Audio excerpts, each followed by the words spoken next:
প্রিয় দর্শক, সবাইকে আমন্ত্রণ জানাচ্ছি পয়েন্ট অফ অর্ডারে। আমি কাজী জেসিন। দর্শক, মূল আলোচনায় যাবার আগে দেখে নিতে চাই আজকের কয়েকটি গুরুত্বপূর্ণ খবর। একটি খবর, আপনারা জানেন সিইসিকে অ্যারেস্ট করা হয়েছে এবং সাবেক সিইসি নুরুল হুদাকে অ্যারেস্ট করা হয়েছে এবং তাকে 10 দিনের রিমান্ড চেয়েছে তার জন্য পুলিশ সিএমএম আদালতে। এবং এর পরের খবর, এই খবরটিতে আমি একটু বলতে চাই যে তাকে গ্রেফতার করা হয়েছে, এটা ইতিবাচক একটি খবর, কিন্তু যেভাবে তাকে গ্রেফতার করা হয়েছে সে নিয়ে অনেকেই উদ্বেগ জানিয়েছে। মব ক্রিয়েট করে তাকে জুতার মালা পরিয়ে যে হেনস্থা করা হয়েছে, সেই মব নিয়ে যথেষ্ট সমালোচনা আছে। কিন্তু প্রশ্ন থেকেই যাচ্ছে যে অভ্যুত্থানের 10 মাস পরও যেখানে সাবেক নির্বাচন কমিশনারদের সবাইকে গ্রেফতার করা সম্ভব হয়নি, সেক্ষেত্রে বর্তমান সরকারের একটি ব্যর্থতা এখানে আছে কিনা, বিষয় নিয়ে আমরা আজকে কথা বলবো। এর পরের খবর যে মব জাস্টিস যে করা হয়েছে তা কাম্য নয়, স্বরাষ্ট্র উপদেষ্টা নিজে বলেছেন এই কথাটি।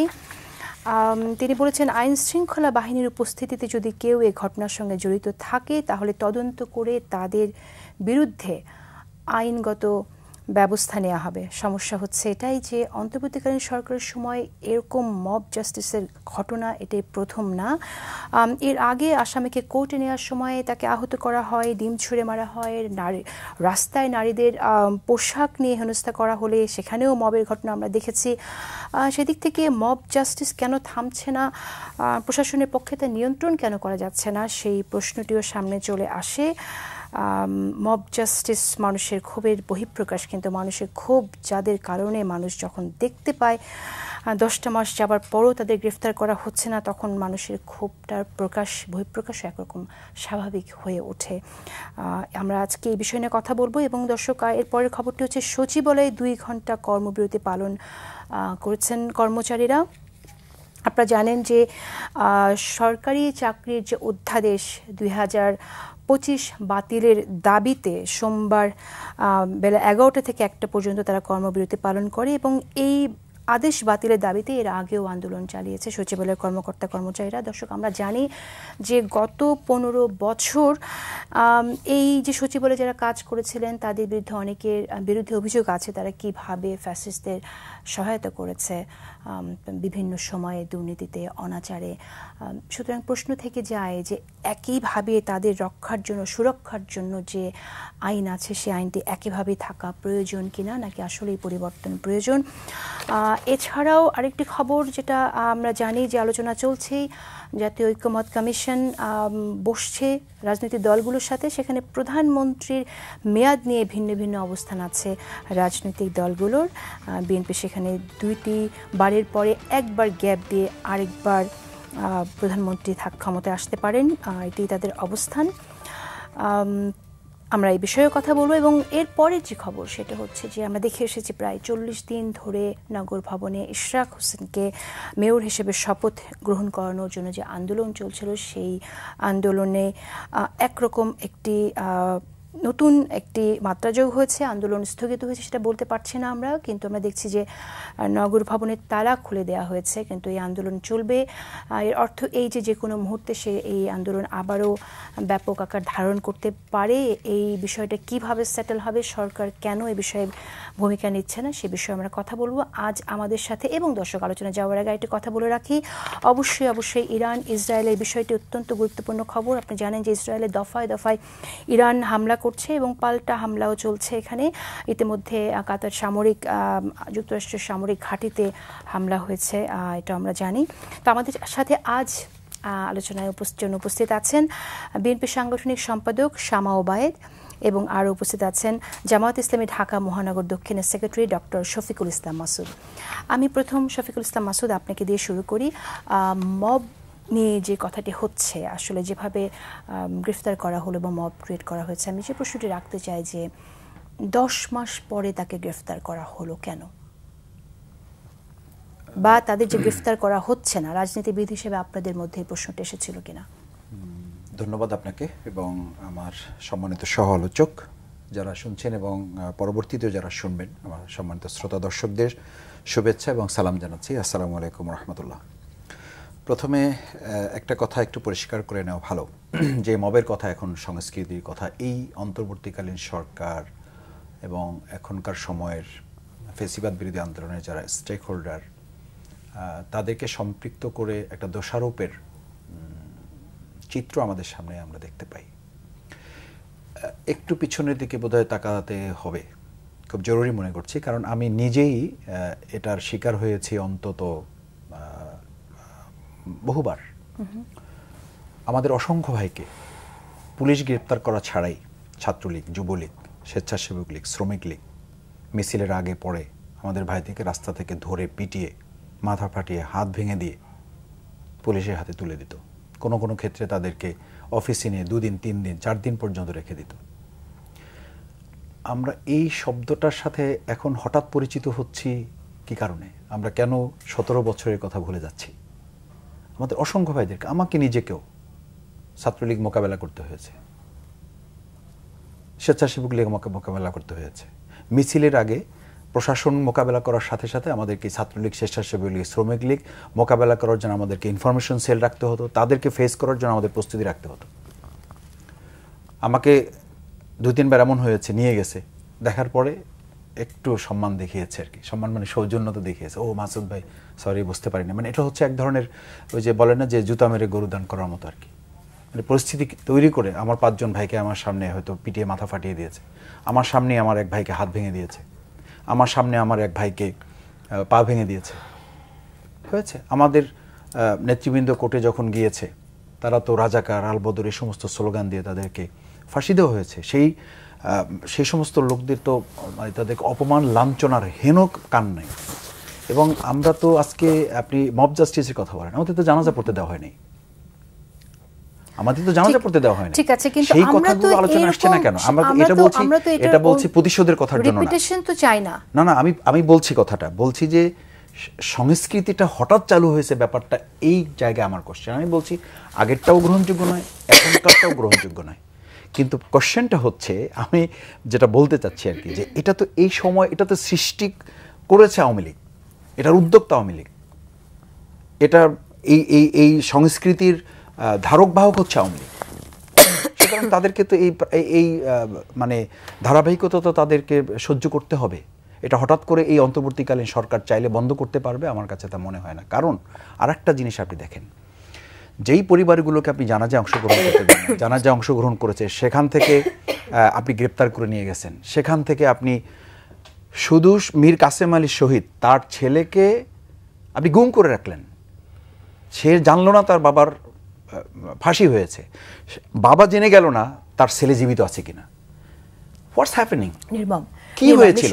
আপনি সেই পরিস্থিতিগুলো কিন্তু এখন আমাদের সামনে রাখা হচ্ছে না। আমার কাছে মনে হয় কি জানেন, কোনো কোনো ক্ষেত্রে আমাদের চোখের সামনে একটা ব্লাইন্ডিং দিয়ে আমাদেরকে 17 বছর ভুলিয়ে দেওয়ার একটা ষড়যন্ত্রের অংশ হিসাবে এই সমস্ত বিষয়গুলোকে আলোচনায় নিয়ে আসার প্রক্রিয়া। এখন একটি বিষয়, সেটা হচ্ছে যে না, ঠিক আছে, 17 বছরের যে নিপীড়ন, সেই নিপীড়ন কোনোভাবেই ভুলে যাওয়ার মতো না, সেটা সবাইকেই সবসময় বারবার মনে করে দিতে হবে।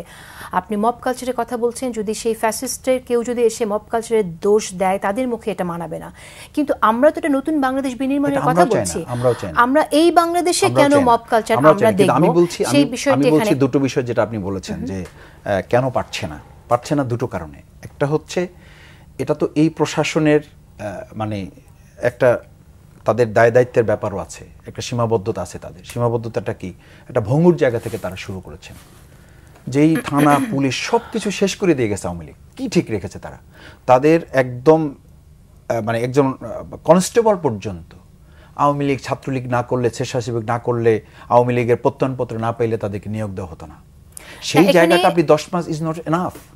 এই জায়গায় ঘুরে দাঁড়ানোটা কতদিন হলে আপনি মনে করেন যে আমি বলছি আজকেও এটা আমাদের জন্য কাঙ্ক্ষিত নয়।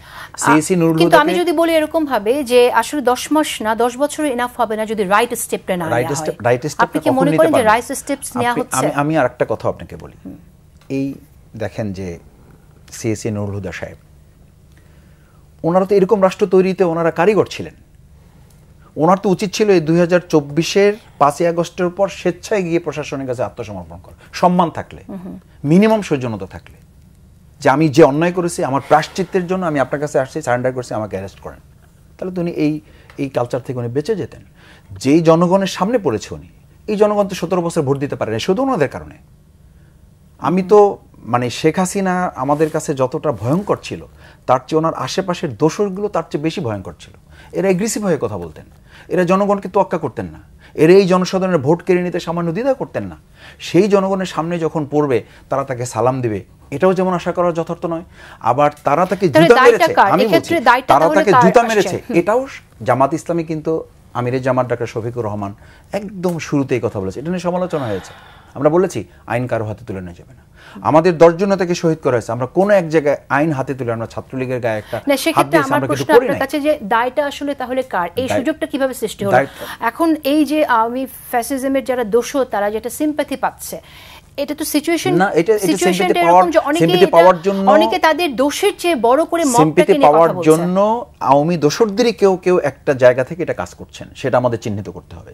কারণ এই কথা বলার আগে অবশ্যই আপনাকে 17 বছরের চিত্রটা সামনে রাখতে হবে, না হলে আপনি এই 10 মাসের চিত্রকে যথাযথ মূল্যায়ন করা হবে না। আমি আপনার কাছে জানতে চাই, আপনার কি মনে হয় আসলে দায় কার এই যে যেভাবে গ্রেফতার করা হলো এবং যেভাবে হেনস্থা করা হলো সাবেক সিইসিকে? ধন্যবাদ আপনাকে, আমার সহ আলোচককেও শুভেচ্ছা জানাই। দেখুন, এখানে কয়েকটা আপনি যে আলোচনাটা তুলেছেন এখানে কয়েকটা ব্যাপার চলে আসে। প্রথম কথা হচ্ছে যে আমার ভাই যে 17 বছরের পিকচারটা তুলে ধরলেন সেটা তো অবশ্যই সত্য।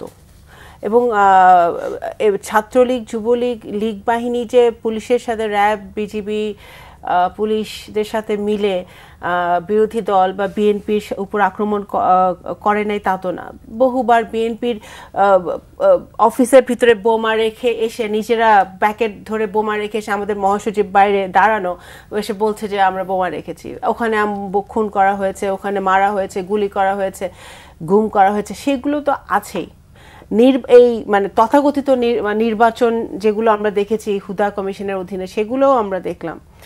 এখন আমার প্রশ্ন হচ্ছে যে এই 10 মাসে এই মামলাটা তো বিএনপি উদ্যোগ নিয়ে করেছে না? আমি কিন্তু অনেকবার এই ধরনের টকশোতে এসে বলেছি যে যেই কমিশনগুলোর আন্ডারে এই ধরনের গণতন্ত্র ধ্বংসকারী নির্বাচন ব্যবস্থা ছিল বা নির্বাচন ব্যবস্থাকে তারা আশ্রয় দিয়েছে, তাদেরকে কেন বিচারের আওতায় আনা হচ্ছে না? এবং যখন প্রথম নির্বাচনের সংস্কারের জন্য কমিশন গঠন করা হলো, নির্বাচন কমিশন সংস্কারের জন্য, তখনও কিন্তু আমরা এই কথাগুলো বলেছি। আমি ব্যক্তিগতভাবে বহুবার বলেছি, মামলাটা তো অনেক আগেই হওয়ার কথা ছিল। উনি যেটা বলতেছেন, উনি গিয়ে স্বেচ্ছায় সমর্পণ করবে না। ওই লজ্জা থাকলে 2018 সালের নিশিরাতের নির্বাচন আমরা দেখতাম না, 2014 বিনা ভোটের নির্বাচন আমরা দেখতাম না। আমরা ওই লাজ লজ্জা ছেড়ে দিয়ে তো তারা হাসিনার দোষর হয়েছিল, তাই না? সেটা আমি বলি না, কিন্তু আমার পয়েন্ট হচ্ছে যে এই 10 মাসে অনেক আগেই প্রথমেই ইন্টারিম গভর্নমেন্ট যখন আসলো, তখন প্রথমেই কারণ আজকে আমাদের বিরোধী দলের নেতাকর্মীদের কেন নির্যাতনের শিকার হতে হয়েছে, দিনের পর দিন গুম হতে হয়েছে? গণতন্ত্র ছিল না দেখেই তো, নির্বাচন ব্যবস্থা ব্যাহত হয়েছিল দেখে আজকে সেই কারণেই উচিত ছিল যে এই বর্তমান ইন্টারিম গভর্নমেন্টের এই মামলাটা আগে করার। অ্যাট দ্য সেম টাইম মানুষের মধ্যে ক্রোধ আছে, ক্ষোভ আছে, ভোট না দেওয়ার একটা ক্ষোভ আছে। এই গণতন্ত্র ধ্বংস হয়ে গেছে, কথা বলতে পারে নাই, কথা বলতে গেলে তুলে নিয়ে যাওয়া হয়েছে, এইটার একটা ক্ষোভ আছে। নিউ জেনারেশন, আজকে যে নতুন আজকে আমাদের বাংলাদেশের ছেলেমেয়েরা পলিটিক্স করছে, রাস্তায় নামছে, ভালো একটা দিক আমি মনে করি। But at the same time এই 18 বছর ছেলেমেয়েরা বা বিয়ন্ড যারা বয়সের ছোট, তারা কিন্তু কেউই ভোট দিতে পারে নাই, নতুন প্রজন্ম। এদের মধ্যে একটা ক্ষোভ আছে। এই ক্ষোভের বহিঃপ্রকাশটা হতে পারে যে মব ভায়োলেন্সের মাধ্যমে বা মব জাস্টিসের মাধ্যমে তারা করছে, বাট এটা হওয়া ঠিক নয়। আমরা হাসিনার দোসরের রিপিটেশন দেখতে চাই না। আমরা নতুন বাংলাদেশ যখন বলি বা বাংলাদেশ 2.0 যখন বলি, আমরা সামনের দিকে এগোতে চাই। সেই বাস্তবতায় আমি মনে করি যে হ্যাঁ, হুদা এবং শুধু এরা না, ওই সময় তৎকালীন সময় যেসব ডিসি, এসপি, ওসিরা মাঠে ছিল, তাদেরকে প্রত্যেককে যারা এই ভোট চুরির সাথে জড়িত ছিল, যারা গণতন্ত্র ধ্বংস করেছে, তাদের প্রত্যেককে বিচারের আওতায় আনা উচিত। কিন্তু এই বিচারের জন্য ঠিক আছে, বাট তাদেরও একটা আছে না, আমরা তো একটা সভ্য সমাজে বাস করি, আমরা সভ্যতার দিকে এগোতে চাই। আমরা যে দোষী, যে খুনি, যে খুন করেছে, তারও এক সভ্য দেশে তারও মানবাধিকার নিয়ে মানুষ কথা বলে, রাইট? সো অবশ্যই প্রত্যেকটা কেস ইনভেস্টিগেশন হওয়া উচিত, প্রত্যেকটা মানুষের বিচার হওয়া উচিত এবং লিগ্যাল ওয়েতে তাদের সাজা হওয়া উচিত।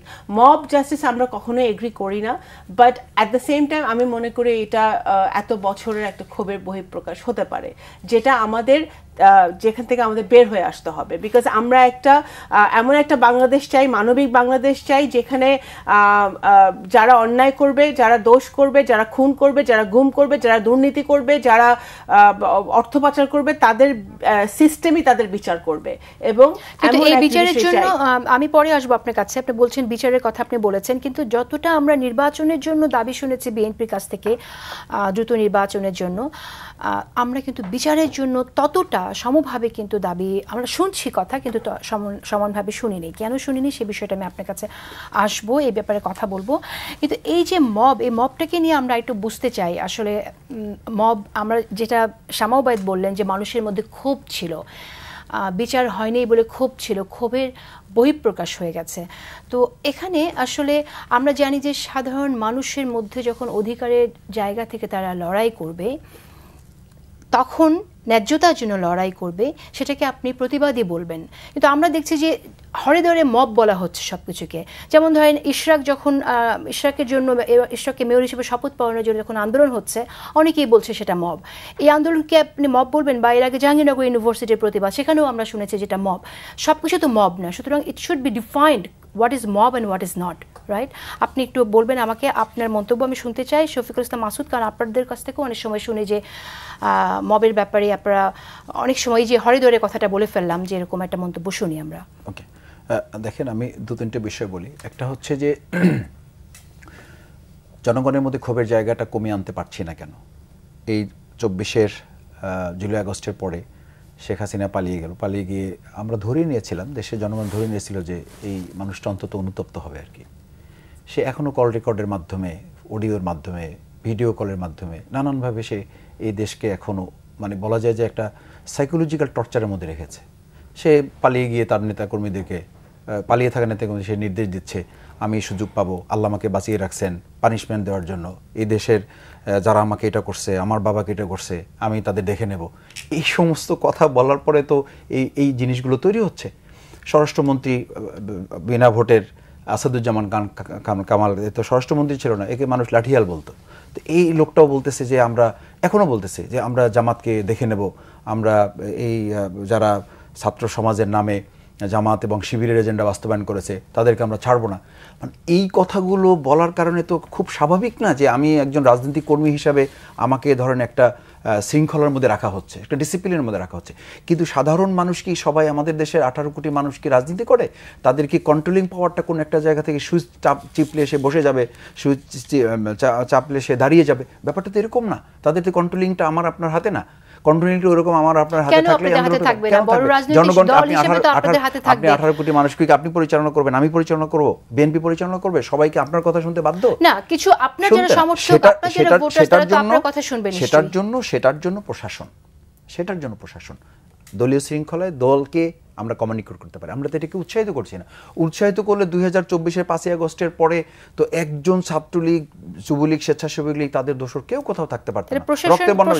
দেখেন, আওয়ামী লীগ যেখানে বলেছিল 5 লক্ষ লোক মারা যাবে, কত মারা গেছে? সাংবাদিক হিসেবে যদি আপনার কাছে কোশ্চেন করি, কতজন মারা গেছে? তারপর এটা হয় নাই কেন? ওটা হয় না রাজনীতিবিদদের জন্য। রাজনৈতিক সংগঠনগুলো, জামাত ইসলামী, ইসলামী ছাত্র শিবির, স্ট্রিক্টলি এটা মেনটেন করা হয়েছে। বিএনপি তাদের জায়গা থেকে তারা মেনটেন করার চেষ্টা করেছে। আপনি তো এটা পারবেন না। সেকেন্ড হচ্ছে যে প্রশাসন পারে না কেন? প্রশাসনের থানা তো আমরা ঠিক করে দিয়েছি, প্রশাসনের থানা আমরা চেয়ার দিয়েছি।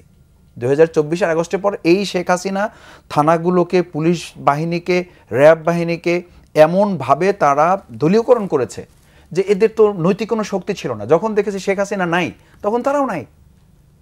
তাই না হওয়ার পরে কি হয়েছে? আমরা ফোন করে করে পুলিশ প্রশাসনকে পাই না, ভাই আপনারা একটু আসেন, আমরা চেয়ার দিয়েছি, আমরা ক্লিনার দিয়ে থানা পরিষ্কার করে দিয়েছি, আমরা তাদের পাশে গিয়ে সাহস জুগিয়েছি। সেই প্রশাসন 10 মাস, আমি বলছি 10 মাস ইজ নট এনাফ, এটা নয়, কিন্তু আপনাকে এই বিষয়গুলো কনসিডারেশনে নিতে হবে যে শেখ হাসিনা এখনো থেমে নেই, তাকে থামানো যাচ্ছে না। কি উদ্যোগ, আচ্ছা আপনি আবারও বলছেন যেহেতু যে 10 মাস এনাফ টাইম না, কি উদ্যোগ সরকার নিয়েছে যে প্রশাসন আইন শৃঙ্খলা অনেক উদ্যোগ, এই রাজনৈতিক সংগঠনগুলো উদ্যোগ নিয়েছে। আমরা যদি আমাদের এই টলারেন্সের জায়গা না থাকতাম তাহলে তো তারাই তো 5 লাখের কথা বলেছে, তো সেখানে তো 10 লাখ হওয়ার কথা ছিল। 1 নম্বর কথা, সরকার উদ্যোগ নিয়েছে, এটাকে সায় দেয় নাই। রাজনৈতিক সংগঠনগুলো যেমন এটাকে স্ট্রিক্টলি মেনটেন করেছে, কিন্তু ওই যে আপনি যখন বন্যা হয় আপনি যত দোয়াদুরি পড়েন, ওই যে বলেন না মসজিদও যেমন ভাঙে মন্দিরেও আঘাত লাগে, তো সুতরাং আপনাকে এইটুকু আপনাকে মেনে নিতে হবে। এর অর্থ এই নয় যে সামনে এটা চলুক আমরা এটা সমর্থন করি। আপনি দেখেন একটা লাইন এটার সাথে একটু বলতে হবে, সেটা হচ্ছে একজন চোখ হারা, হাত হারা, একজন পা হারা, একজন সন্তান হারা ভাই অথবা স্বামী অথবা মা এসে যদি আপনাকে এই কথা বলে যে আপনি আজকে মবের কথা বলছেন, আমার চোখটা ফেরত দেন। আমি কালকে কথা বলতেছি, মানে একটা ভাই আসছে জুলাই যোদ্ধা, এসে কথা বলতে বলতে আমি দেখতেছি তার 2টা চোখ আছে, সিম্পলি বলতেছি আপা, কথা বলতে বলতে এই চোখের ভিতর থেকে মানে একটা কণিকা বের করে এখানে টেবিলে রেখে দিল, বলে যে মাসুদ ভাই আপনি কি এটা ভাববেন যে আমার এই চোখটা আসলে না, এটা আমি একটা পাথর দিয়ে চালাচ্ছি। আমি একেবারে সিরিয়াসলি বলতেছি যে আমি তখন আবেগাপ্লুত, আমার চোখে পানি চলে আসছে যে এই ছেলেটা তখন বলতেছে যে মাসুদ আপনারা কি মব বলেন আর কি এই নুরুল হুদাকে জুতা পেটা পড়েন, আমার চোখের মূল্য কি বলেন, কি হইল আপনি আমার চোখটা ফেরত। সেই লোকটা কিন্তু একটু বলছি আপা, সেই লোকেরা কিন্তু এখন বলতেছে যে এরকম মব হবে, আমাকে গ্রেফতার করে নিয়ে যায়েন। বলেন আপনি কি জবাব দিবেন? এই হাত হারা, এই চোখ হারা, এই পা হারা, স্কেসে ভর করে যে ছেলেটা চলতেছে, যে ছেলেটা বাপ হারিয়েছে, যে ছেলেটা তার নবজাতককে হারিয়েছে, গুলি করে বাসার বারান্দা থেকে যাকে গুলি করে মারা হয়েছে, তার জবাবটা আমরা কি দিতে পারবো বলেন? প্রশ্ন করতে দিন আমাকে। এতদিন যে এভাবে তারা অপরাধ করার পরও বাইরে ছিল, এরকম আরো অনেক সফট আওয়ামী লীগার বা বিভিন্নভাবে সহযোগিতা করে গেছেন। আওয়ামী লীগের কোনো সফট নাই, আওয়ামী লীগের সব মানে আমি বলতে চাইছি যে একদম অ্যাক্টিভলি নাম নেই তাদের জন্য, তো আপনারা ওইভাবে কোনো, আপনারা শুধু বলছেন বিচার চাইছি, সংস্কার চাইছি, বারবার বলছেন বিচারের আগে, সংস্কারের আগে আপনার নির্বাচন হওয়া উচিত না, কিন্তু বিচারের জন্য ওইভাবে রাস্তায় নামা, আপনারাও তো তালিকা করে দেননি এদের আমরা বিচার দেখতে চাই বা এদেরকে আমরা মবের ব্যাপারে আরেকটা জিনিস বলি, আমরা আমাদের নিবন্ধনের ব্যাপারে আমরা একটা মিছিল করি নাই, করি নাই কেন করি নাই? সরকার যেন বিব্রত, কিন্তু বিভিন্ন জায়গায় আপনাদের লোকজন মবে ছিল, আমাদের না কোন মবে ছিল, আমরা প্রতীক বরাদ্দের জন্য আমরা দলীয়ভাবে জামাত ইসলামী দলীয় ব্যানারে, আপনি বলেন যে দলীয় ব্যানারে জামাত ইসলামী ছাত্র শিবির রাস্তা আটকে কি প্রোগ্রাম করেছে? করি নাই। কেন করি নাই যে আমরা এটা এখন স্থিতিশীল একটা রাষ্ট্র দরকার, আচ্ছা আমরা এটাকে পছন্দ করি নাই। আমাদের এটিএম আজহারুল ইসলাম সাহেব এই সেদিন মুক্তি পেল, আমরা তো চাইলে প্রথম দিন 5 তারিখের পরে গিয়ে জেলখানা ঘেরাও করতে পারতাম, আমরা 5 তারিখের পরে গিয়ে কোর্টের সামনে অবস্থান নিতে পারতাম। আমিরে জামান ডাক্তার শফিকুর রহমান সাহেব ঘোষণা করেছিলেন, আমি যদি এটার ন্যায় বিচার আমাদের নিশ্চিত করতে হয়, যদি আর সরকার বিলম্ব করে তাহলে আমি 1 কোটি গিয়ে দাঁড়াবো। সেদিন বলেছিল, আমাদের নেতাকর্মী বলেছিল যে উনি কোর্টে যাওয়ার আগে আমরা 1 কোটি মানুষ গিয়ে কোর্টে দাঁড়াবো। এইটা যখন চিফ অ্যাডভাইজার উপদেষ্টারা জানলো, আমাদেরকে ওনারা একটা মেসেজ দিল যে এই আমাদেরকে একটু টাইম দেন, আমরা যতদূর সম্ভব চেষ্টা করতেছি। আমরা কিন্তু সেই জায়গাগুলো আমাদের জায়গা থেকে মবের পুরো জিনিসগুলো আমরা কনসিডারেশনে নিয়েছি, আমরা আমাদের জায়গা থেকে মানুষকে কষ্ট দেন। ইভেন আমি শেষ করি একটা পয়েন্ট, দেখেন আপনি এই যে যেদিন আজহার সাহেব মুক্তি পান 14 বছর পর একটা লোক বেরিয়েছে, স্বাভাবিকভাবে আমরা তো চাইলে 2 ঘন্টা 3 ঘন্টা রাস্তা আর কি একটা জায়গায় প্রোগ্রাম করতে পারতাম। আমিরে জামাত এসে পিজি থেকে বের হয়ে জাস্ট 15 মিনিটের, একদম 17 মিনিটের মাথায় আমরা শাহবাগের প্রোগ্রামটা ক্লোজ করে দিয়েছি। কেন দিয়েছি? জনগণের যেন কষ্ট না হয়, মানুষ যেন কষ্ট না হয়, আবার সেই 17 বছরের বিরক্তিকর পরিস্থিতি যেন ফিরে না যায়। ধন্যবাদ আপনাকে, অশেষ ধন্যবাদ আপনাকে। শামা ওবায়দ, আমি আপনার কাছে জানতে চাইছি যে মব সন্ত্রাসে আমরা দেখলাম যে বিএনপির অনেকে সেখানে গেছে, নেতাকর্মীরা, এরকম একটা খবর আমার কাছে এসেছে। আপনারা তো মব সন্ত্রাসে বিএনপি যাতে না যায় সেরকমই আপনার মবকে সমর্থন করেন না কখনই, তারপরে জড়িয়ে গেল, এটা কিভাবে আপনার ব্যাখ্যা কি? কোন সন্ত্রাসী? এই যে আপনার সিসি কে যেখানে there is a difference, আপনি ওনাকে প্রশ্ন করলেন না যে মব আর আন্দোলন বা এর মধ্যে পার্থক্য কি? হ্যাঁ, তো এখন কথা হচ্ছে যে ওখানে তো একটা লোক ধরা পড়েছে, ওখানে প্রথম কথা পুলিশের ব্যর্থতা, এখানে চলে আসে পুলিশ সংস্কারের যে কমিশন, এটা অত্যন্ত গুরুত্বপূর্ণ। এটা কতদূর আগিয়েছে সবাই, আমরা শুধু নজর দিচ্ছি সংবিধান, নির্বাচন, সামনের দিকে, বাট পুলিশ সংস্কার কিন্তু অত্যন্ত গুরুত্বপূর্ণ একটা অংশ বাংলাদেশের ল অ্যান্ড অর্ডার সিচুয়েশন ঠিক করার জন্য। সেটা কোন পর্যায়ে আছে, পুলিশের উপরে জনগণের ভরসা কতটুকু, পুলিশের উপর যদি কমপ্লিট আস্থাটা ফেরত আসতো অ্যাজ এ হোল ইনস্টিটিউশনটার উপরে, তাহলে হয়তো এই ধরনের ঘটনা ঘটতো না। আপনি যদি ইশরাকের আন্দোলনকে মব বলেন, তাহলে রোড সেফটির জন্য নিরাপদ সড়কের জন্য ছেলেমেয়েরা মাঠে নেমেছে, ওটা কি মব ছিল? কোটা আন্দোলন আগেও হয়েছিল, মনে আছে? এর আগেও কিন্তু একবার কোটার জন্য আন্দোলন হয়েছিল, ছেলেমেয়েরা ইউনিভার্সিটি ছেলেমেয়েরা মাঠে নেমেছে, ওটা কি মব ছিল? গত বছরের বৈষম্য বিরোধী আন্দোলন কি মব ছিল? 4 তারিখ 3 তারিখ 4 তারিখ 5 তারিখে যখন সারা দেশ থেকে মানুষজন এসেছে, প্রত্যেকটি রাজনৈতিক দল আমাদের যার যার কথা শেষে বলে, বিএনপির এখনো নেতাকর্মীরা হসপিটালে আছে, এখনো আছে। তো তারা যা ছুটে এসেছিল, তারা যখন এক এক জায়গায় অবস্থান নিয়েছিল, সেটা কি মব ছিল? So there is a difference. এখন আপনি কোনটাকে মব জাস্টিস বলবেন এবং কোনটাকে সত্যিকার অর্থে আন্দোলন বলবেন। এখন কেউ বুঝে যায়, কেউ না বুঝে যায়। আমি অবশ্যই বলবো যে বর্তমানে যে স্বরাষ্ট্র মন্ত্রণালয়ের দায়িত্বে আছেন, ওই উপদেশটাকে আরো সজাগ দৃষ্টি রাখতে হবে এবং এই পুলিশ বাহিনীকে, প্রশাসনকে ইন জেনারেল আরো বেশি মানে শক্তিশালী বা তাদেরকে প্রপার ট্রেনিংটা তাদের দরকার, যাতে জনগণের আস্থা, সাধারণ জনগণের আস্থা তাদের উপর ফিরে আসে। আজকে আপনি ওনাকে প্রশ্ন করার আগে আমাকে একটা প্রশ্ন করে রেখে গিয়েছিলেন যে বিচারের ব্যাপারে। হ্যাঁ, BNP is one of the political party বাংলাদেশে যে সবচেয়ে বেশি নির্যাতিত হয়েছে, জিয়া পরিবার সহ। দেশনেত্রী বেগম খালেদা জিয়া 3 বারের প্রধানমন্ত্রী, ওনাকে বিনা দোষে জেল খাটতে হয়েছে এতগুলো বছর। অসুস্থ হয়ে গেছেন উনি, ওনাকে বিদেশে যেতে দেওয়া হয়নি।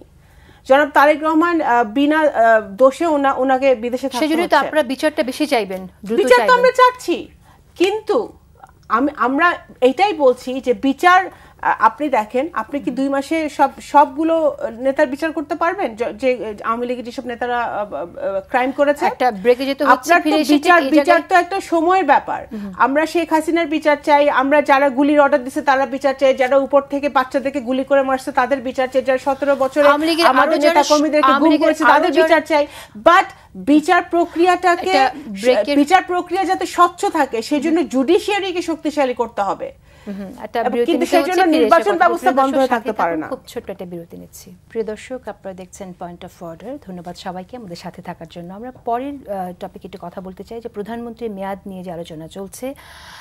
শামা ওবায়দ, আমি আপনার কাছে প্রথম জানতে চাইছি যে 2বারের টার্মের পরে একবার গ্যাপ দিয়ে 3য়বারের মতো প্রধানমন্ত্রী থাকতে পারবেন, সেরকমটা আপনাদের প্রস্তাবনা। ঠিক 2বার হলে কি সমস্যা হতো? এই জায়গাটা ঐক্যমতে পৌঁছানো যাচ্ছে না কেন? না, সেটা তো আমাদের 31 দফায় আছে যে আমরা পরপর 2বার বেশি পরপর 2বার আমরা চাই না, সেটা তো আমরা বলেছি। একবার গ্যাপ দিয়ে যদি জনগণ, সেটা তো জনগণের সিদ্ধান্ত, ডেফিনেটলি জনগণ যদি অ্যাকসেপ্ট করে এবং ওই ব্যক্তি যদি দেশ চালাতে বা সরকার চালাতে সফলতা দেখায়, তাহলে জনগণ যদি তাকে অ্যাকসেপ্ট করে, সে আবার প্রধানমন্ত্রী। যদি জনগণ চায় তাহলে তো সেটা তো প্রথমবারের ক্ষেত্রেও প্রযোজ্য, জনগণ চাইলেই তো হবে। হ্যাঁ, আমি প্রথমবার তো সবার ফার্স্ট টাইম, তো ফার্স্ট টাইমে তো অফকোর্স সবাই একটা চান্স পায়, তাই না? সেটা তো জনগণ তার পারফরমেন্সের উপরে বা তারপরে জনগণ বিচার করবে যে তাকে সেকেন্ড টাইম হওয়ার বা থার্ড টাইম প্রধানমন্ত্রী করার মতো সে প্রধানমন্ত্রী হবে না বিরোধী দলের নেতা হবে, সেটা তো জনগণের ভোটের উপর সেটা ডিপেন্ড করবে। তো সেটা সেই জায়গাটায় বিএনপি সেই জায়গাটা রাখতে চাচ্ছে যে যদি একজনের জনপ্রিয়তা থাকে, একজনকে দেশ গ্রহণ করে, দেশের জনগণ গ্রহণ করে, তাহলে সেটা একটা স্কোপ বিএনপি রাখতে চাচ্ছে সংবিধানে। সেই কারণেই এটা কি আসলে এই জায়গাতেই স্টিক করবে বিএনপি? সেটা তো আলোচনা চলছে না, সেটা তো এখন এই ব্যাপারে এখন আমার ফাইনাল মতামত দেওয়াটা ঠিক হবে না, কারণ যেহেতু কমিশনগুলোর সাথে এখনো দলগুলোর আলোচনা চলছে, তো ফাইনালি কি হয় সেটা আমাদের দেখতে হবে। রাইট। শফিকুল ইসলাম মাসুদ, এই আলোচনা নিয়ে এত সময় যাচ্ছে, প্রধানমন্ত্রী 2বার হবে নাকি একবার গ্যাপ দিয়ে 3বার হবে, এটা কেন এত গুরুত্বপূর্ণ? আসলে গুরুত্বপূর্ণ হওয়ার কয়েকটা কারণ আছে। একটা হচ্ছে যে প্রধানমন্ত্রী 2বার 3বার 4বার এই 3বার 4বার 2বারের সংস্কৃতির চেয়েও আমাদের একটা তিক্ত অভিজ্ঞতা এই দেশের জনগণের রাজনীতিবিদ হিসাবে। প্রধানমন্ত্রী একবার ক্ষমতায় আসলেও তো স্বৈরাচারী হয়ে উঠতে পারেন। আমার বলার আগে তো আপনি বুঝে ফেলছেন মানে আপনার নিজস্ব একটা অ্যানালিসিস আছে, তার মানে আপনি একজন নাগরিক হিসেবে এই উদ্বেগ উৎকণ্ঠার জায়গাটা আপনার আছে। হ্যাঁ, আমি চাই যে সকল সাংবিধানিক প্রতিষ্ঠান ঠিকভাবে কাজ করুক এবং মানুষের অধিকার। কিন্তু যখন থার্ড টাইম কেউ একজন হয়, আপনি খুব স্বাভাবিক কোন একজন মানুষ, আপনি দেখবেন আপনার প্রশাসনে, ম্যানেজমেন্টেও, আপনি খুব ছোট জায়গাটাও, প্রধানমন্ত্রী তো আরো পরে, খুব ছোট জায়গাটাও যখন একজন মানুষ অনেক দিন হয়ে যায়, তো 2 বছর মানে 2 টার্ম মানে কি 10 বছর তার এখনো আমাদের যে সিস্টেম আছে, তো 10 বছর একজন মানুষ একটা স্টেটে দেওয়ার জন্য, তার জন্য তো এনাফ হওয়ার কথা আমি স্টেটের জন্য। আর সে তো প্রধানমন্ত্রী থেকেই দিতে হবে, এটা তো জরুরি না।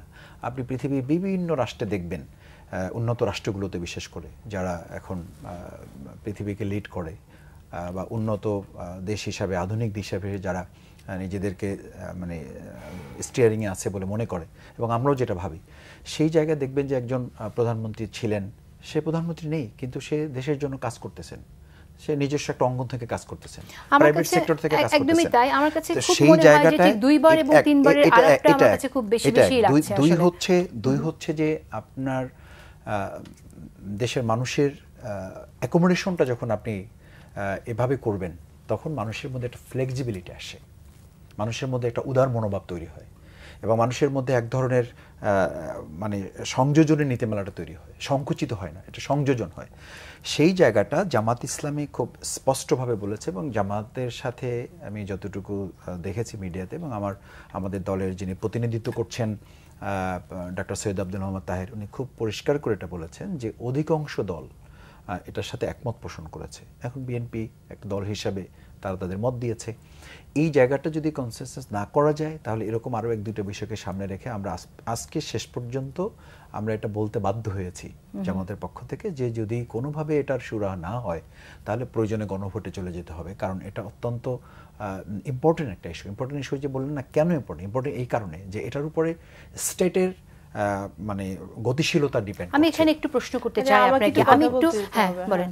বাংলাদেশ জাতীয়তাবাদী দল এতবার সরকার গঠন করেছে, বাংলাদেশ জাতীয়তাবাদী দল যখন এই সংস্কারের প্রস্তাব দিয়েছে, তখন হাসিনা বিরাজমান, স্বৈরাচারের জন্য আমার ভাইরাও বাসায় থাকতে পারছে না, আমরাও পালিয়ে বেড়াচ্ছি, নেতাকর্মীরা জেলে, ঠিক তারেক রহমানের ভাষণ প্রচার করা দেওয়া হচ্ছে না, তখন কিন্তু আমরা এই প্রধানমন্ত্রীর এই দফাটা আমরা দিয়েছি। কারণ আমরা একজনের হাতে সকল ক্ষমতা থাকলে, বা একজন এতদিন থাকলে কি হয় সেটা আমরা দেখেছি।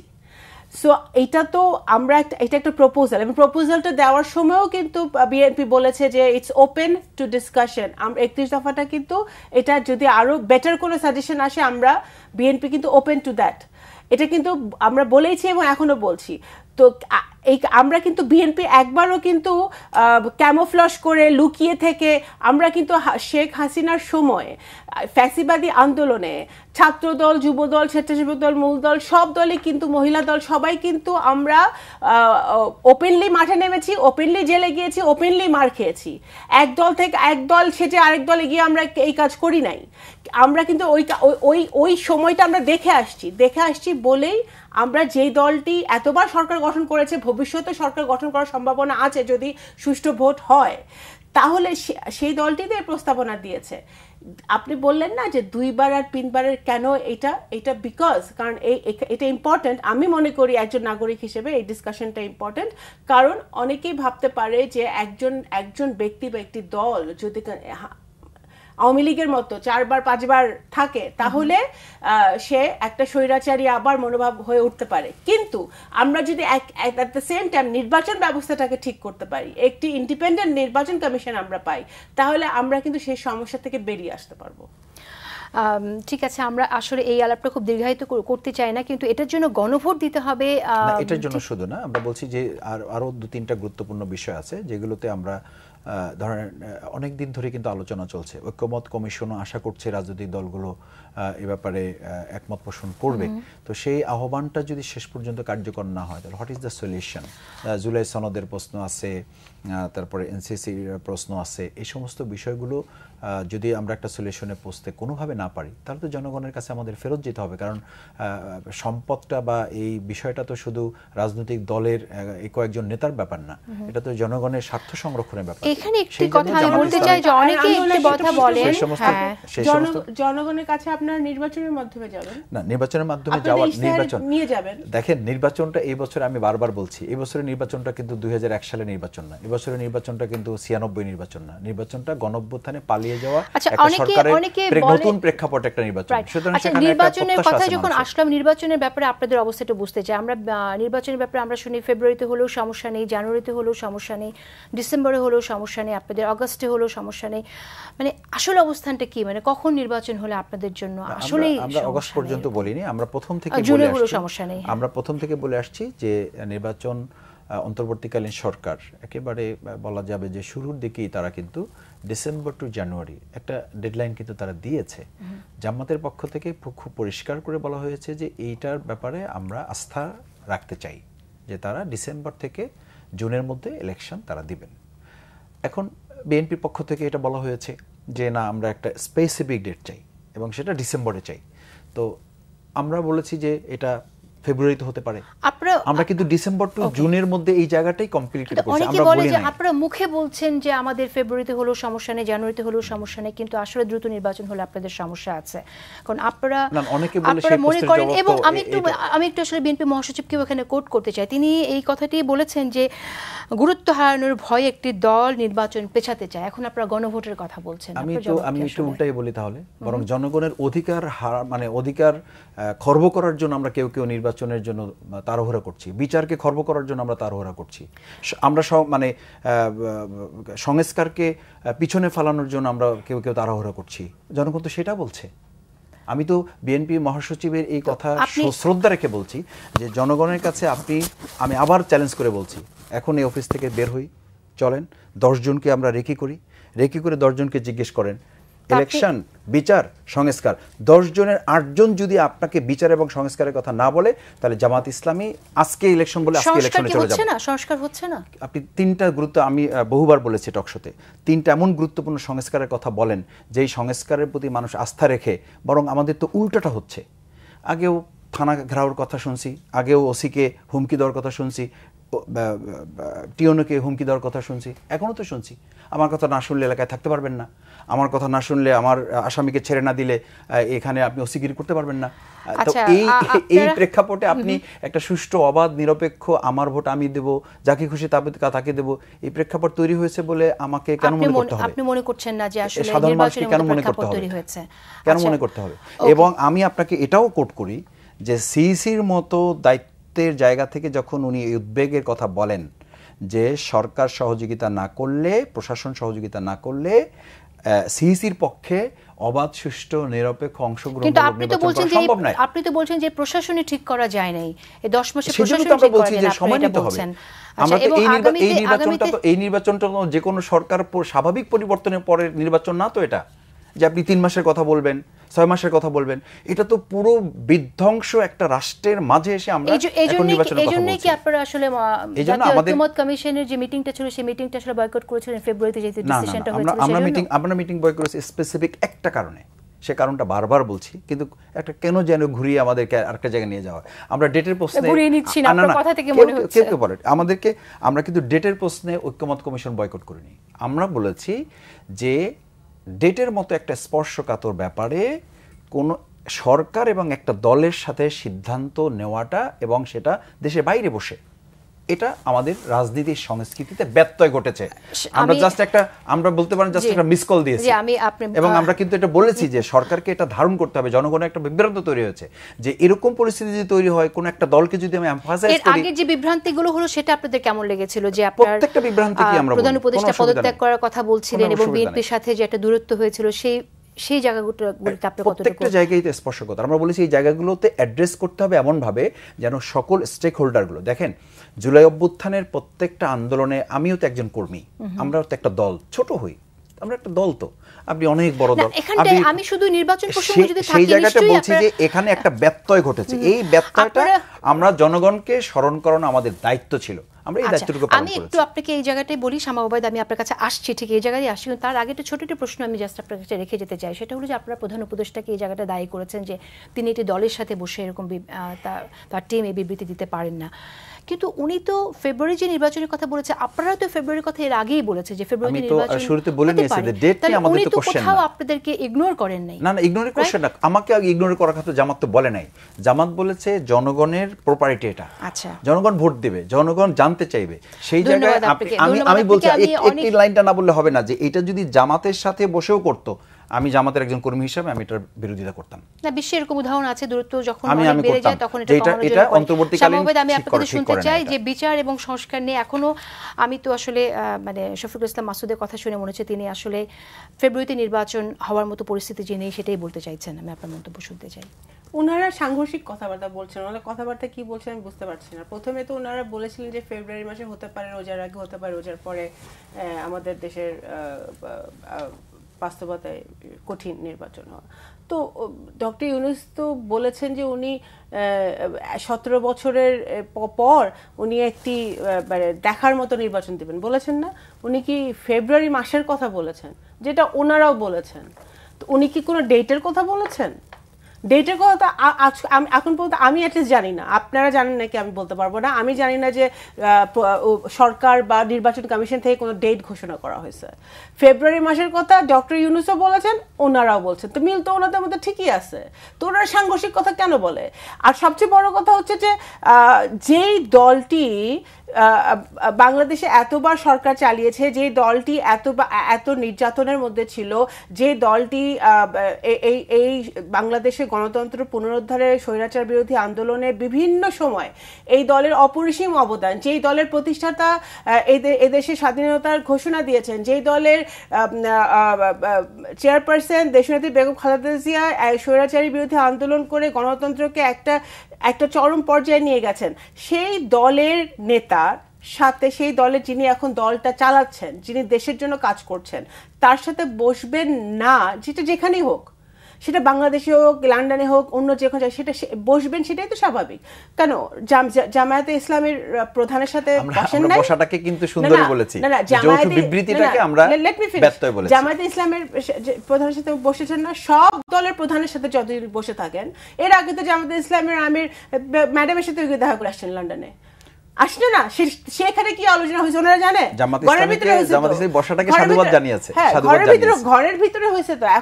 এখন স্টেটমেন্টটা কি দিয়েছে? জয়েন্ট স্টেটমেন্টটা ছিল যে এই আলোচনার ভিত্তিতে অবশ্যই দলের প্রধান হিসেবে জনাব তারেক রহমান সাহেব, ভারপ্রাপ্ত চেয়ারম্যান সাহেব, উনি বলতেই পারেন যে আপনারা নির্বাচনটা কখন দিবেন। নির্বাচন আলাপ তো হয়েছে, আরো অনেক কিছু নিয়ে আলোচনা হয়েছে, আমি বিশ্বাস করি বাংলাদেশ নিয়ে আলোচনা হয়েছে, রাজনীতি আলোচনা হয়েছে। সেখানে সেই ভিত্তিতে স্টেটমেন্টটা আসছে যে ফেব্রুয়ারি মাসে যদি অনেক কিছু, যদি একটা পরিবেশ তৈরি হয়, যদি সবাই এটাতে এগ্রি করে, তাহলে ফেব্রুয়ারিতে হতে পারে, এরকম একটা স্টেটমেন্ট আসছে। দিনক্ষণ তো কোনো ঠিক হয় নাই। তো সেইখানে তারা হয়তো সেদিন একটু রাগ করে থাকতে পারেন, গোসা করে থাকতে, মিস কল উনি বলছেন, মিস কল দিচ্ছেন উনি, এই জন্য ওনারা সেদিন যায় নাই মিস কল দিয়ে। কিন্তু বাস্তবতা হচ্ছে যে এই যে উনি বলতেছে, আমি এটাতে তীব্র প্রতিবাদ জানাচ্ছি। আমি তৃণমূলের কর্মী, আমি গতকালকেও আমি গ্রামের থেকে আসছি, আমি বলতে পারি যে এখন বাংলাদেশের 17 কোটি মানুষ একটি দিক নির্দেশনা চায়, তারা সংস্কার চায়, তারা অবশ্যই দে নো যে ভোটাররা জানে যে হাসিনা সব গণতান্ত্রিক প্রতিষ্ঠান ধ্বংস করেছে, এগুলোকে সংস্কার প্রয়োজন। তারা এটাও বোঝে যে একটা ইন্টারিম গভর্নমেন্ট, যেটা ট্রানজিশনাল গভর্নমেন্ট, তার পক্ষে সকল সমস্যার সমাধান করা সম্ভব নয়। সংস্কার আমরা যেসবগুলোতে একমত, ওনারা জানেন ভালো মতো কোনগুলোতে একমত, সেটাগুলো আমরা বাস্তবায়ন করি। বাস্তবায়ন করতে কতক্ষণ লাগে? যদি আপনার ইন্টেনশন থাকে, যদি আপনি চান বাস্তবায়ন করতে, ইটস ম্যাটার অফ উইক, এক সপ্তাহের বেশি লাগা উচিত না। তারপরে যেগুলোতে আমরা একমত না, সেগুলা নিয়ে আমরা জনগণের কাছে যাব। যদি ওনাদেরটা জনগণ পছন্দ করে, ওনাদেরকে গ্রহণ করবে, ভোট দিবে। সেটাই তো আমরা বলছি যে আমরা আমাদের যেখানে ঐক্য হচ্ছে না, যে পয়েন্টগুলোতে, সেই পয়েন্টগুলো নিয়ে আমরা জনগণের কাছে যাই। কিন্তু বিএনপি 5ই অগস্টে যে ফ্যাসিবাদ বিরোধী যে ঐক্যটা ছিল, সেই ঐক্যটা বিএনপি যে কোনো মূল্যে ধরে রাখতে চায়, বাংলাদেশের স্বার্থে, বাংলাদেশের উন্নয়নের স্বার্থে। ঠিক এই জায়গায় কথা বলতে চাই একটু আমি শফিকুল ইসলাম মাসুদ আপনার কাছে শুনতে চাই যে আপনারা ইসলামী দলগুলো সবাই মিলে একটু ভোট ব্যাংক করতে চাইছেন, জোট হতে চাইছেন, এর চেয়ে তো বেশি গুরুত্বপূর্ণ ছিল কিনা গণঅভ্যুত্থানে যারা ছিল সবাইকে নিয়ে একটা একত্রে থাকা? আমরা তো মূল লক্ষ্য আমাদের সকলের একটা, সেটা হচ্ছে যে আমাদের জাতীয় সরকার গঠনের ব্যাপারে, জাতীয় ঐক্য বিনির্মাণের ব্যাপারে কার্যক্রম চালিয়ে যাওয়া। কিন্তু আবার একটা সরকারে আপনি তো সবাই একটা সরকারে হয়ে আপনি এক পক্ষ হয়ে তো কাজ করতে পারবেন না। স্বাভাবিকভাবেই একটা সরকারকে পরিচালনার সহযোগিতার অংশ হিসেবে তো একটা বিরোধী দল থাকে, সেজন্য আগে থেকে বিরোধিতা করবেন। আগে থেকে বিরোধিতা করার জন্য বিরোধিতা না, আপনি সরকারে গিয়েও বিরোধিতার জন্য বিরোধিতা করা তো একটা সুন্দর কথা না, সেটাও তো বাস্তবসম্মত না। আমরা সেটারও সবসময় বিরোধিতা করে আসছি। তো সেই জায়গাটা আমি বলছি যে ইসলামী দলগুলোর সাথে শুধু না, জামাত ইসলামী তার জায়গা থেকে সে তো চাইবেই বা অন্য দল যারা আছে দেশপ্রেমের জায়গা যারা ধারণ করে তাদের সকলের সাথে আমাদের আলোচনা চলছে। কিন্তু এই যে ইসলামিক দলগুলোর সাথে যে আপনারা ঐক্য করছেন, সেখানে আমি একটু জানতে চাই আপনারা কতটুকু নিশ্চিত যে ইসলামিক দল হলে সবাই আপনাদেরকে সমর্থন করবে? কারণ এখানে তো দেওবন্দি আছে, এটা তো আমরা এখনো নিশ্চিত করি নাই, আমরা তো নিশ্চিত করি নাই বা তারাও তো নিশ্চিত করে না। আমরা বারবারই বলছি যে এটা একটা আন্ডার ডিসকাশন, মানে একটা আলোচনার মধ্যে আছে। আর তার চেয়েও বড় কথা হলো যখন আপনার নির্বাচনের ডেডলাইন ডিক্লারেশন হবে, ইলেকশনের একটা ফেস্টিভ্যাল আমরা সামনে যখন দেখতে পাবো, একটা আমেজ তৈরি হবে, তখন এই জিনিসগুলো আরো ম্যাচিউর করবে। আচ্ছা, আমাদের সময় খুবই কম। আমি আপনার কাছে জানতে চাই যে তোমরা ইলেকশন নিয়ে কথা বলছি, 5 আগস্ট পরবর্তী সময়ে বিএনপির উপর দিয়ে গত 15 বছর যে পরিমাণ জুলুম নিপীড়ন গেছে এবং বিএনপি তার সে জায়গা থেকে জনগণের যে সাপোর্টটা পেয়েছিল, আপনার কি মনে হয় 5 আগস্ট পরবর্তী সময়ে সেই সাপোর্টটা একই জায়গায় আছে নাকি কোথাও ক্ষতিগ্রস্ত হয়েছে? আমরা দেখেন এতগুলো রাজনৈতিক দল এবং মত, ভিন্ন মত থাকতেই পারে এবং ক্ষতিগ্রস্ত আমরা যদি করি সেটা বাংলাদেশের ক্ষতি হবে। কিন্তু আমি একটি কথা বলতে চাই, দেখেন বাংলাদেশ জাতীয়তাবাদী দল একটি মাত্র দল 5 আগস্টের পরে যারা আমরা অফিসিয়ালি জাতিসংঘের মহাসচিবকে চিঠি দিয়েছি বিচারের ব্যাপারে, যে আমরা চাই যে এই বিচারটা, যেটা পরে ডক্টর ইউনূসও ওনাদের সাথে ইউএনকে বলেছেন যে একটা ফ্যাক্ট ফাইন্ডিং মিশন হোক, কারণ আমরা এমন একটি বিচার চাই যে বিচার আগামী 50 বছর যেটা প্রশ্নবিদ্ধ কেউ করতে না পারে। স্বচ্ছ বিচার চাই, যারা অন্যায় করেছে তাদের বিচার হবে, আবার যারা নির্দোষ তাদের বিচার না হোক। আমরা কিন্তু আমরা বিচারের ব্যাপারে এত সিরিয়াস, শুধু জুলাই আগস্টের যারা মৃত্যুবরণ করেছে তারা সহ যারা 17 বছরের যেই উনি প্রথমেই যেই পিকচারটা দিলেন, এই যে 17 বছরের যেই অবস্থা করেছে আওয়ামী লীগ, সেগুলো প্রত্যেকটা গুলির, প্রত্যেকটা খুনের, প্রত্যেকটা আয়না ঘরের প্রত্যেকটা লোক যে ছিল, প্রত্যেকটা কেসের বিচার হতে হবে না? সেই বিচারের জন্য তো আমরা জাতিসংঘকে চিঠি দিয়েছিলাম। So we are very serious about it, but at the same time আমরা ঐক্য, হ্যাঁ আমি আমার প্রশ্নের ভাই, একটা ফ্যামিলিতে 4টা ভাই থাকলে 4টা ভাই 4 মত থাকে, এতগুলো রাজনৈতিক দল ভিন্ন মত থাকবে, কিন্তু দেশের স্বার্থে তো আমাদের এক জায়গায় আসতে হবে। রাইট, আমি আপনাকে যে প্রশ্নটি করেছিলাম যে গণঅভ্যুত্থান পরবর্তী সময়ে বিএনপির প্রতি মানুষের যে সমর্থন ছিল, সিম্প্যাথি ছিল, সেটা একই জায়গায় আছে কিনা, আপনাদের কাছে কোনো জরিপ আছে কিনা? আমরা কিন্তু বিভিন্ন জায়গায় যেরকম ডেটাগুলো দেখি, একটু আমার মনে হয় যেটা আগের চেয়ে কমে গেছে। আমি মনে করি বাংলাদেশ জাতীয়তাবাদী দল প্রথম থেকে 2.5 দিন কোনো সরকার ছিল না বাংলাদেশের। আমি সাক্ষী, অ্যাটলিস্ট আমার নির্বাচনী এলাকায় প্রত্যেকটা গ্রামে গ্রামে আমাদের নেতাকর্মীরা পাহারা দিয়েছে, মন্দির মসজিদ বাসা পাহারা দিয়েছে, থানাগুলো পাহারা দিয়েছে, ডিসিএসপি বাসা পাহারা দিয়েছে। তো সুতরাং আমরা মনে করি যে যেখানে আমাদের বিএনপি যে এত বড় দল, যেখানে অন্যায় হচ্ছে বিএনপি কিন্তু ইনস্ট্যান্টলি ব্যবস্থা নিচ্ছে। এবং এত বড় দল তো ভালো কাজ করলে বড় ভালো কাজ হবে, অনেক বেশি ভালো কাজ হবে, খারাপ কাজ করলে সেটারও উদাহরণ বেশি হবে। আমাকে শেষ করতে দেন। আবার আমাদের দলে থার্ড পার্টিও ঢুকতেছে, থার্ড পার্টি ঢোকার সুযোগ তো এখন হয়েছে, কারণ আওয়ামী লীগ তো নিষিদ্ধ। তো এখন আরো ছোটখাটো আরো বহু দল আছে, তো ঢুকেও তারাও বিনষ্ট করার চেষ্টা করছে, বিএনপির নামটা বদনাম করার চেষ্টা করছে, কারণ তাদের সুবিধা হয়। এটা জাস্ট ডার্টি পলিটিক্স যেটাকে বলে সিম্পল ভাষায়। কিন্তু বিএনপি স্ট্রিক্টলি আমরা জনগণের পাশে দাঁড়িয়ে জনগণের সাধারণ জনগণের সেবা করে যাওয়াটাই এখন আমাদের মূল উদ্দেশ্য এবং লক্ষ্য, এবং সেটাই আমাদের নির্দেশনা। আমি শফিকুল ইসলাম মাসুদ, একটি ভিন্ন প্রসঙ্গে আমি আপনার কাছে জানতে চাই, সম্প্রতি আপনাদের ইসলামী ছাত্র শিবিরের কেন্দ্রীয় সভাপতি জাহিদুল ইসলাম সহ 3 জন কেন্দ্রীয় নেতা জামায়াত ইসলামী পাকিস্তানি ছাত্র সংগঠন ইসলামী জামায়াতি তালেবান পাকিস্তানের শীর্ষ নেতাদের সঙ্গে সাক্ষাৎ করেছেন।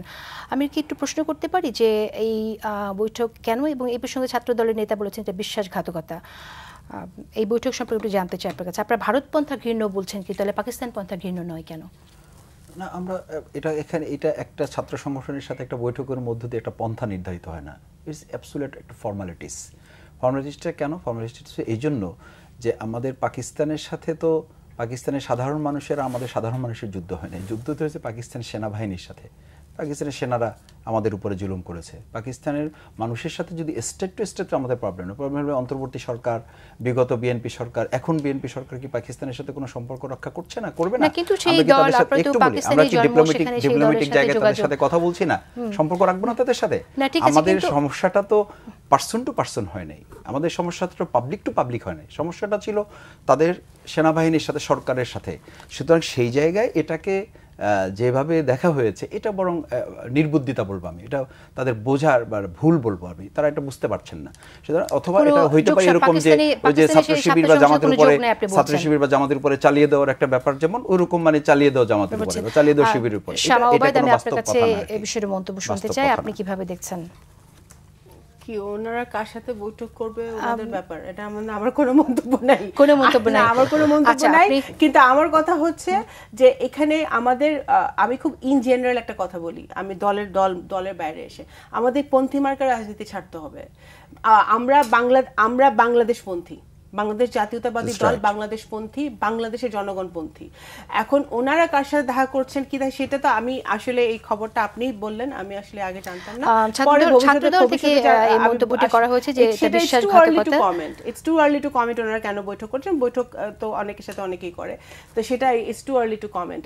কিন্তু আমি বলবো যে আমরা কোনো পন্থী না হয়ে আমাদের উচিত, আমরা যারা এই জেনারেশনের রাজনীতি করি তারা বাংলাদেশপন্থী, বাংলাদেশের জনগণের জন্য আমরা আছি। সবাই বাংলাদেশপন্থী রাজনীতি করবে, সেটাই সে আশাবাদ রাখতে চাই।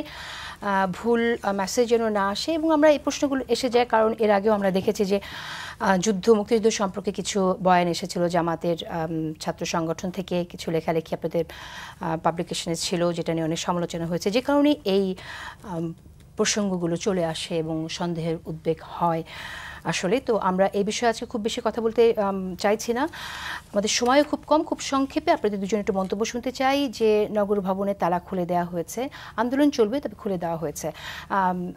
শামা ওবায়দা, আমি আপনার কাছে আগে জানতে চাইছি যে আপনারা আসলে এই আন্দোলনকে কিভাবে দেখতে চাইছেন? আপনারা আন্দোলন সরকার কিছু বলে না কেন? সরকার শুনেন, এই যত দিন যাচ্ছে দিস ইন্টারিম গভর্নমেন্ট নিজেই নিজেদেরকে দুর্বল প্রমাণ করছে।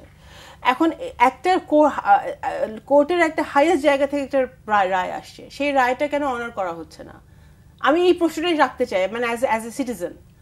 এখন সরকার তো এই মন্ত্রণালয়ের যে দায়িত্বে যে আছে সেও কিছু বলতেছে না, অন্য কোনো দায়িত্বশীল লোকও কিছু বলতেছে না, তো নগর ভবনটা চলবে কিভাবে? চালাইতে তো হবে। তো এখন আপনারা তাহলে বলুক যে এই কারণে আমরা শপথ নেওয়াচ্ছি না ইশরাককে, এই কারণে, এইটাও তো বলতেছে না। তো এখন কোর্টের অর্ডার কেন মানা হচ্ছে না সেটা পরিষ্কার করতে হবে। শফিকুল ইসলাম মাসুদ, আপনার মন্তব্য? আমি আসলে আমার কাছে খুব দুর্ভাগ্য মনে হয় যে জনাব ইশরাকের মতো একজন রাজনীতিবিদকে, এবং বলতে হবে উদীয়মান রাজনীতিবিদ হিসাবে, তাকে খুবই বিতর্কের মুখে ফেলেছে কেউ কেউ, ভিন্নভাবে তাকে পরিচালিত করে, এবং তাকে মিসগাইড করা হয়েছে। তার আশেপাশে ডানে বামে কেউ তাকে মিসগাইড করেছে বলে আমার কাছে মনে হয়েছে। কিরকম মিসগাইডটা যদি খুলে বলেন? এই যে মানে একদিকে আমি বলছি নাগরিক সুবিধা দিতে হবে, অথচ আমি বলছি যে সব কাজ বন্ধ থাকবে। দুই হচ্ছে আমি বলছি যে আমরা স্থানীয় সরকার নির্বাচন এখন চাই না, আমরা জাতীয় নির্বাচন চাই, অথচ আমরা আবার বলছি যে না, নাগরিক সুবিধা আমি এখানে তো আসলে বলছি যে শেখ হাসিনার সময় আমাদের নির্বাচন হলেও আমাদের অসুবিধা নেই, আমাদের এটা দিতে হবে। তো শেখ হাসিনার সময় আমরা তো বলছি যে তাহলে আমাদের ওই সময় তো অনেক এমপি ক্যান্ডিডেট দাঁড়িয়েছিলেন, তারা তো হেরেছেন, তো আমরা কি সেই সবগুলোকে আবার কোর্টের কাছে যাচ্ছি? আবার এই কোর্টের ঘাড়ে বন্দুক রেখে কিন্তু শেখ হাসিনা সবকিছু করে গেছেন। আমরা ইন্টারেস্টিং লাগে যখন গুরুত্বপূর্ণ ক্রুশিয়াল ইস্যুসগুলোতে আপনাদের সুর, এনসিপির সুর, সরকারের সুরের সাথে মিলে যায়। আমরা তো ইন্ডিপেন্ডেন্ট ভোট চাই, জুডিশিয়ারি চাই, আমরা তো সেই সুরের প্রশ্ন, আমি কিন্তু এটা কারোটা শুনে বলছি না, আমি বলছি যে এই বিষয়গুলো আমাদেরকে সামনে রাখা উচিত। রাখা উচিত। বিশেষ করে আমি খুবই আমার কাছে কষ্টের ব্যাপার মনে হয় যে ইশরাক ভাই ওনার মতো একজন উদীয়মান রাজনীতিবিদকে আসলে আপনি কমেন্টসগুলো দেখবেন ওনার আন্দোলনের,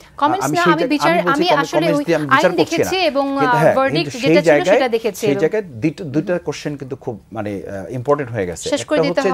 একটা হচ্ছে যে ফ্যাসিস্ট সরকারের একটা বিষয় নিয়ে আমাদের এত ইসের দরকার ছিল না, আর দুই হচ্ছে যে আমরা সেবার কথা বলছি অথচ সেবা বন্ধ করে দিয়ে সেবার কথা বলছি। ধন্যবাদ আপনাদের দুজনকে ধন্যবাদ জানাচ্ছি। প্রিয় দর্শক, আজকের মতো বিদায় নিচ্ছি, দেখা হবে আবার আগামীকাল ঠিক রাত 11টা 30 মিনিটে। ভালো থাকুন সবাই।